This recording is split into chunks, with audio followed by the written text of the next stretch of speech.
Manifeste pour un monde sans frontières, par Émile Berlerme, en janvier 2025. La vérité est un bien public, donc un service public.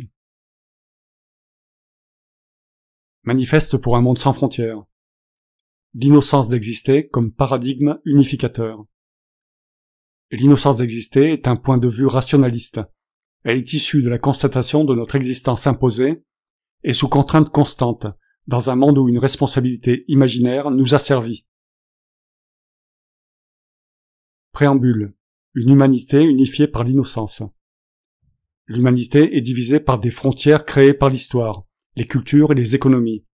Ces frontières, bien qu'arbitraires, perpétuent des conflits, des inégalités et des discriminations qui fragmentent notre potentiel collectif. Dans le monde actuel, les personnes sont désirées, mais doivent se faire désirer, pour mériter de vivre correctement. Pourtant, une vérité universelle transcende toutes ces divisions. Aucun individu n'a choisi de naître, ni les circonstances de son existence.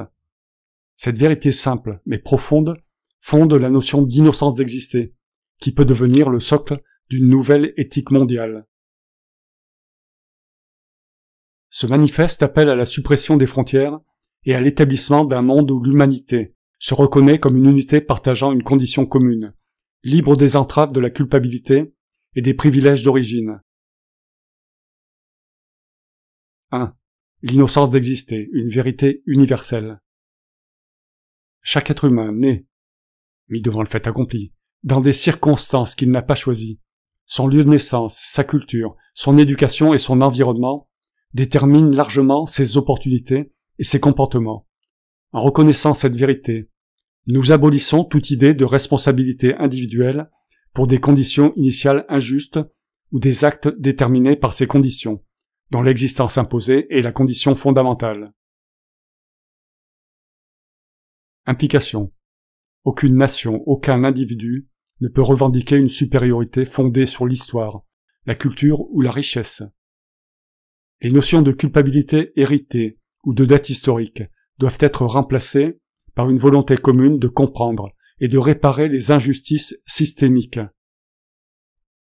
L'innocence d'exister impose une responsabilité collective envers ceux qui ont été défavorisés par le hasard de la naissance, qui pourtant leur a été imposé. 2.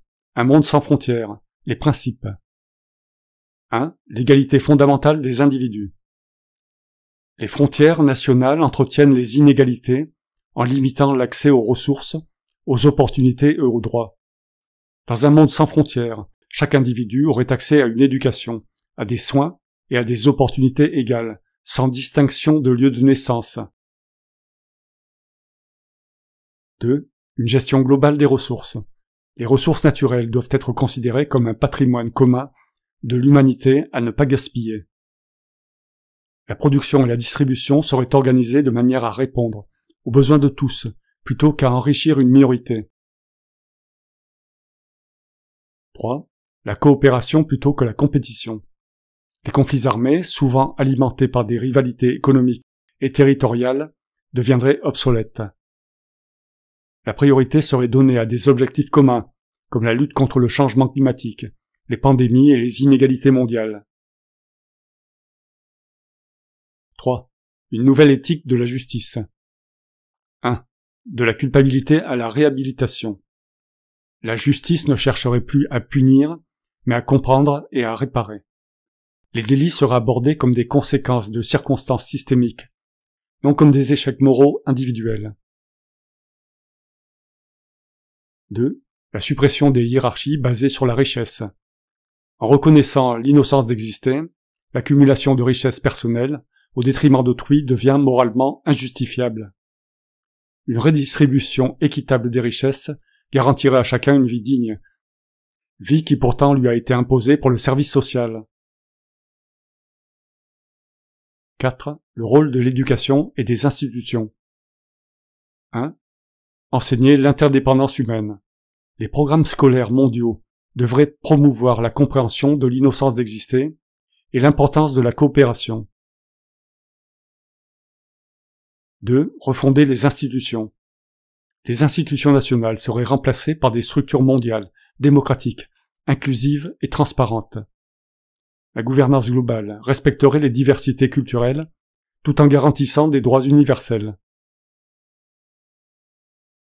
5. Appel à l'action. Ce manifeste est une invitation à repenser nos sociétés, nos économies et nos institutions sur la base de la reconnaissance de notre innocence commune. Nous appelons les citoyens, les leaders et les penseurs du monde entier à Petit 1. Reconnaître l'arbitraire des frontières et les divisions qui fragmentent l'humanité.